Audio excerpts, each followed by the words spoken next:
ভিডিঅ'লৈ সকলোৰে চাগে বিহু ভালে ভালে গ'ল নহয় জানো আমাৰো বাৰু ভালেই গ'ল আৰু আপোনালোকৰ মানে ঠাণ্ডা কেনেকুৱা বাৰু মানে ইয়াত মানে এনেকুৱাই ঠাণ্ডা হৈছে নহয় এই ধুবুৰীত আমি য'ত আছোঁ গৌৰীপুৰত মানে বা বহুত ঠাণ্ডা পাইছোঁ এইবাৰ অলপ বেছিয়ে পাইছোঁ ঠাণ্ডা আৰু মই একদম গা চা ধুই মেলি আহিলোঁ আজৰি হৈ আৰু এতিয়া বনাবলৈ লৈছোঁ ভাত আৰু আজি বনাম এটা শাক বনাম বুলি ভাবিছোঁ মানে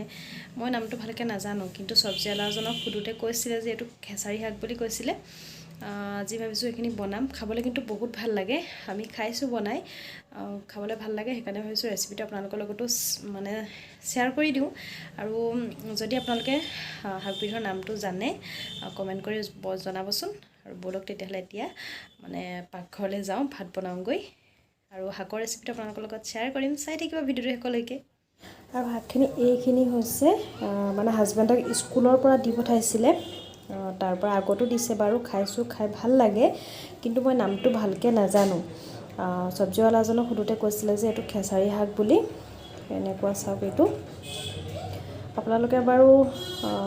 চিনি পাইছেনে এইটো কি শাক হয়তো ঠাই ভেদে নাম বেলেগ বেলেগ হ'ব পাৰে আপোনালোকে যদি জানে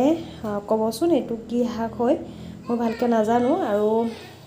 এইখিনি আজি মই বনাম আৰু কেনেকৈনো বনাম আপোনালোকৰ লগত ৰেচিপিটো শ্বেয়াৰ কৰিম শাকখিনি মই ভালদৰে ধুই অলপ সৰু সৰুকৈ কাটি লৈছোঁ ইমানটো জোখত আৰু এইপিনে লৈছোঁ মই এটা পিঁয়াজ সৰু চাইজৰ এটা পিঁয়াজ আৰু এটা জলকীয়া কেঁচা জলকীয়া এইপিনে মোৰ কেৰাহী গৰম হৈ গ'ল আৰু ইয়াতে দিছোঁ এতিয়া মিঠাতেল খুব চিম্পুল হয় একদম মানে বেছি কিবা হেৰি নহয় আৰু একদম সহজকৈ বনাব পৰা এটা ৰেচিপি আৰু তেল গৰম হ'লত মই ইয়াতে দি দিছোঁ জলকীয়া আৰু পিঁয়াজ একেলগতে যদি আপোনালোকে জলকীয়া নাখায় তেতিয়া জলকীয়া নিদিব আৰু অকণমান ৰঙচুৱা পৰিলত ইয়াতে এতিয়া মই দি দিম যিখিনি শাক কাটি ৰাখিলোঁ সৰুকৈ শাকখিনি দি দিছোঁ শাকখিনি দি এতিয়া ভালদৰে লৰাই দিছোঁ গোটেইখিনি ভালকৈ লৰাই দিছোঁ আৰু এনেও অকণমানেই হৈ পৰে পাত শাক বনালে কমিয়ে আহে প্ৰথমে যিমান থাকে সিমানখিনিতো নাথাকেগৈ আৰু আপোনালোকে বাৰু যিসকলে খাইছে কেনেকৈ বনাইছে এবাৰ ক'বচোন আৰু কেনেকৈ বনাই খাব পাৰি আমি এনেকৈ বনাই খাইছোঁ সেইকাৰণে আপোনালোকৰ লগত এনেকৈ ৰেচিপিটো শ্বেয়াৰ কৰিছোঁ আৰু এতিয়া দি দিছোঁ মই ইয়াতে হালধি দি দিছোঁ জোখমতে আৰু লগতে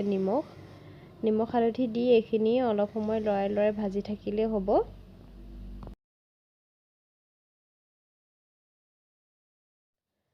যদিও মই একদম চিম্পুলকৈ ভাজিছোঁ কিন্তু খাবলৈ খুব ভাল লাগে এনেকৈ আপোনালোকে ক'ব কেনেকৈ বনাই খাব পাৰি আৰু এইভাগে যিসকলে বনাই খোৱা নাই তেওঁলোকে এবাৰ খাই চাবচোন ভাল পাব খাই শাকখিনি ঢাকোন লগাই লগাই মাজে মাজে লৰাই লৰাই ভাজি থাকিলেই হ'ব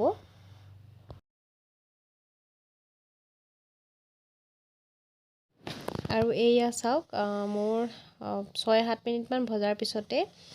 শাকৰ ভাজি ৰেডি হৈ গ'ল আৰু অকণমান হৈ পৰেগৈ প্ৰথমে শাক যিমানখিনি থাকে তাৰ একদম অকণমান হৈ পৰে আৰু এয়া চাওক মোৰ খাবৰ কাৰণে শাক ৰেডি হৈ গ'ল আৰু লগতে বনাইছোঁ মই মিক্স দালি মুগ মচুৰ দাইল লগতে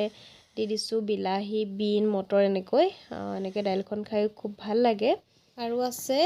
বেঙেনা পোৰা পিটিকা কোনে কোনে ভাল পায় বাৰু বেঙেনা পোৰা পিটিকা খুব ভাল লাগে বেঙেনা পোৰা আৰু এয়া চাওক আমাৰ আজি থালি ৰেডি হৈ গ'ল ভাত এইফালে অকণমান চালাড শাক ভাজি আৰু সৰু মাছ ফ্ৰাই এইপিনে মিক্স দালি আৰু আমাৰ দুপৰীয়া সাঁজ আজি এনেকৈ ৰেডি হৈ গ'ল যিসকলে এনেকৈ বনাই খোৱা নাই খাব দেই শাকৰ ভাজি আৰু আজি ভিডিঅ'টো কেনেকুৱা লাগিলে জনাব যদি ভাল পালে তেন্তে প্লিজ এটা লাইক কৰি দিব আৰু শাকবিধৰ নাম কি কিন্তু কমেণ্ট কৰি জনাবলৈ আৰু যিসকলে আজি মোৰ ভিডিঅ' পোনপ্ৰথমবাৰে চাই আছে প্লিজ চেনেলটো ছাবস্ক্ৰাইব কৰি ল'ব তেতিয়া মোৰ আহিব লগা ন'টিফিকেশ্যনবোৰ আপোনালোকে পাই থাকিব তেন্তে আজিলৈ বাই বাই